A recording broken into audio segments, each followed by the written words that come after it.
আসসালামু আলাইকুম ভিউয়ার্স, আশা করি সকলে ভালো আছেন। টেকটাচ ভিডিওর পক্ষ থেকে আমি মোহাম্মদ সাদ্দাম হোসেন আপনাদের শুভেচ্ছা জানাচ্ছি। গত পর্বে আমরা মাইক্রোসফট ওয়ার্ডের হোম বাটন নিয়ে কথা বলেছিলাম, অর্থাৎ হোম মেনু নিয়ে কথা বলেছিলাম। হোম মেনুতে কিছু অংশ বাকি ছিল, তো আমরা এর বাকি অংশগুলো এখন আলোচনা করব। তার আগে যারা এখন পর্যন্ত আমার চ্যানেলটি সাবস্ক্রাইব করেনি তারা অবশ্যই চ্যানেলটি সাবস্ক্রাইব করবেন এবং ভিডিওগুলো যদি ভালো লাগে অবশ্যই লাইক এবং কমেন্টস করতে ভুলবেন না। এবং যদি আপনার ভিডিওটি উপকারে আসে তাহলে অবশ্যই আপনার বন্ধুদের মাঝে শেয়ার করবেন। তো চলুন কাজে চলে যাই। তো দেখুন, গত পর্বে আমরা এ পর্যন্ত করেছিলাম। আজকে আমরা দেখব এটা কিভাবে আন্ডু করব। তো এটা আন্ডু করার জন্য আমরা এভাবে ব্লক করে নিতে পারি। ব্লক করে নিয়ে যদি আমরা এখানে ক্লিক করি তাহলে কিন্তু এটা আন্ডু হয়ে যাচ্ছে। আবার আন্ডু করার আরও পদ্ধতি আছে। এখানে আরেকটা বাটন আছে ফরম্যাটিং। যদি পুরো প্যারাগ্রাফটা একবারে মনে করেন যে আন্ডু করবেন টোটালি, এটা ব্লক করে এই যে এখানে ফরম্যাটিংয়ে ডিলিট করলে আপনি যা যা কাজ করছেন শুধু ব্যাকগ্রাউন্ডের কালার বাদ দিয়ে আপনার সব ডিলিট হয়ে যাবে। আবার এটা যদি পূর্বের অবস্থায় ফিরে যেতে চাই তো এখানে দুটো বাটন আছে দেখেন, আন্ডু বাটন এবং রিডো বাটন। এখানে চাপ দিলে এটা অটোমেটিক্যালি আবার আগের অবস্থায় চলে গেল। এই ছিল হোম মেনুর মধ্যে যে সাবমেনু ফন্ট আছে, ফন্টের যাবতীয় কাজ যা ছিল তাই। এরপরে আমরা যেটা দেখব প্যারাগ্রাফ।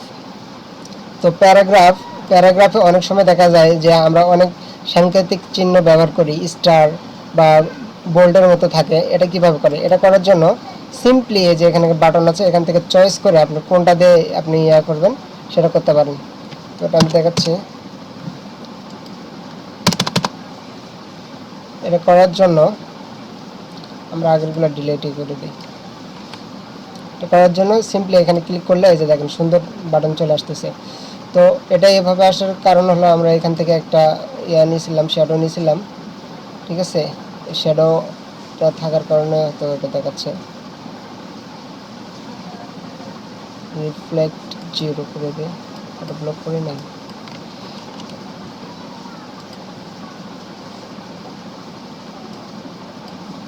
নান করে দিলাম। এই যে এখানে আমরা যা খুশি তা লিখতে পারবো।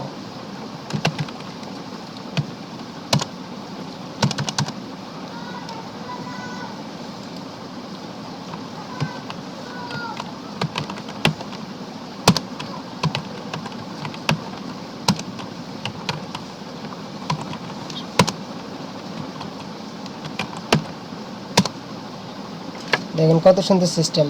এটা ছাড়াও যদি এটা চেঞ্জ করতে চাই তাহলে এখান থেকে আমরা চেঞ্জ করতে পারি। এখানে চেঞ্জ করার অনেক অপশন আছে। দেখুন এভাবে আমরা কত সুন্দর লিস্ট করতে পারতেছি। তো এখন যদি আমরা এটা তো সবগুলো সোজা সোজা আছে, আমি যদি নিচে লিখি সব কিন্তু এভাবে আসতেছে।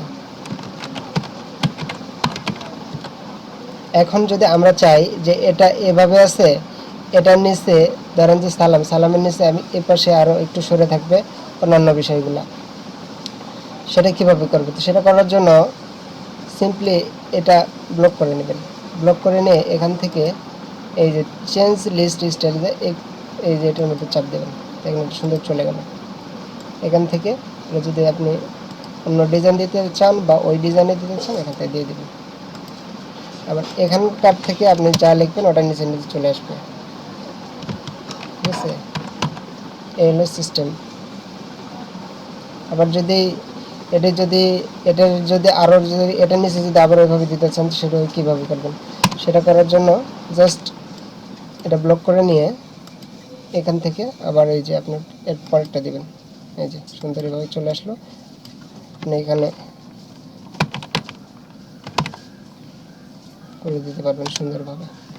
আর ব্লক করে নিয়ে যদি এটা আমি স্টাইলটা চেঞ্জ করে দিই, লিস্ট স্টাইলটা যদি চেঞ্জ করি তাহলে চেঞ্জ করতে পারি।